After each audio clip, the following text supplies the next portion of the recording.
Today we're going to steal it. I'm going to steal the Declaration of Independence. No, not that kind of steal it. Steal it. So if you guys remember on the last video, I built these rolling dollies so that way I could paint the subframe while it's upright. Today I'm just going to scuff it up and paint it. I got about 8 cans of this stuff. I should be able to do it with 4, I'm thinking. Plus I'm going to do the firewall and all that stuff later on with that. So it's good to have extra. It's better to have and not need than need not have. I have to take off the sway bar, but then we'll just get to it. Shout out to Dutch Bros. You guys keep me alive.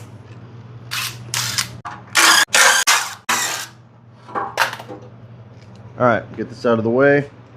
I'll replace these bushings, obviously. Might paint this too, we'll see. So as far as prep goes, I'm going to use this little kit I got from O'Reilly Auto Parts.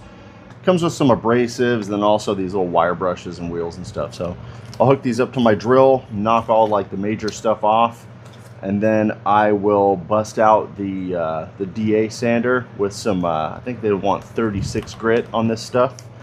So that way it gives a good mechanical bond when it's sprayed.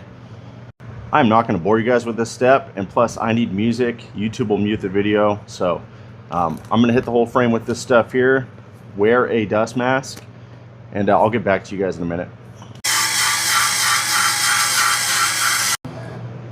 Okay, so I'm about 15 minutes into this. That's the kind of a finish you're looking for. But I only have 60 grit, so I'm gonna go pick up a heavier grit to knock this down faster because I will be here all freaking day. So I'm gonna run to Lowe's real quick, get some more sandpaper, and hopefully I'll knock it down quicker.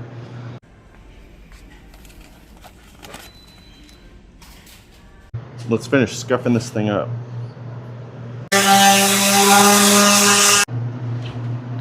It's hot. Which one do I want? I've been feeling the electric vibe lately. So since it is tilted to balance on these dollies, I laid it down so that way I can get easier access to the top of the frame. Once I'm done scuffing the top of the frame and these inner frame rails here, I'll stand it back up, do some finishing touches, and then throw down some plastic and paint it.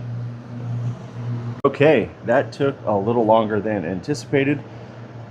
Next time, I will just get it sandblasted. I'm not even going to mess around with sanding it.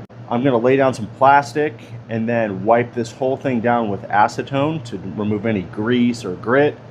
But before I do that, I'm going to spray this thing off with an air hose.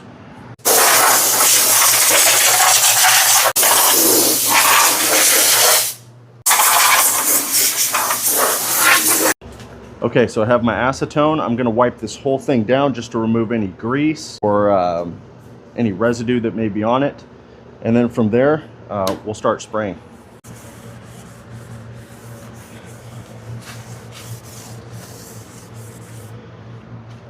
This thing's gonna take a lot of cleaning. I can already tell.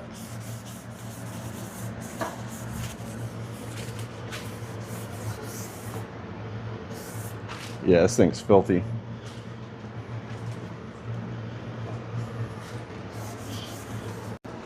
So after looking at the application guide, it looks like I do have some time to work. 1 full wet coat, and then it sits for 30 minutes to an hour. I anticipate that taking 2 cans. And then another full wet coat after that. And that should do it, I think. If I need to apply a 3rd coat, I do have to wait 4 to 6 hours before I do that. So we'll kind of just play it by ear, see how much coverage I get. Obviously, I have enough paint to go around. So yeah, let me get my respirator.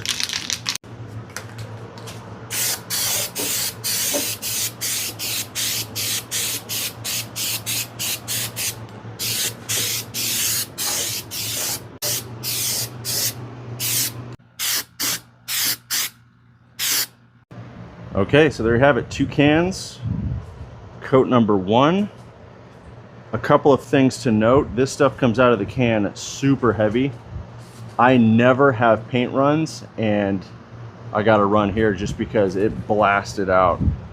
This stuff covers extremely well. And also, obviously wear a respirator, but Make sure you have a drop cloth. This is all overspray, and that's about, I don't know, 6 feet away. So the stuff carried, like my phone is covered in it.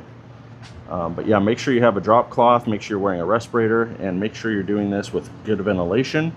So I'm gonna let this sit for about 30 minutes or so, and then I'll shoot another coat, and then we should be good for today. Okay, so it's been about 30 minutes. Let's go ahead and do coat number 2.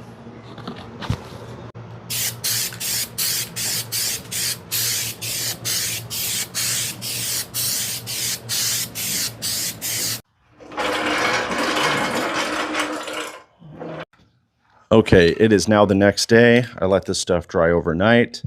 I did 2 heavy coats and I used about 4 cans.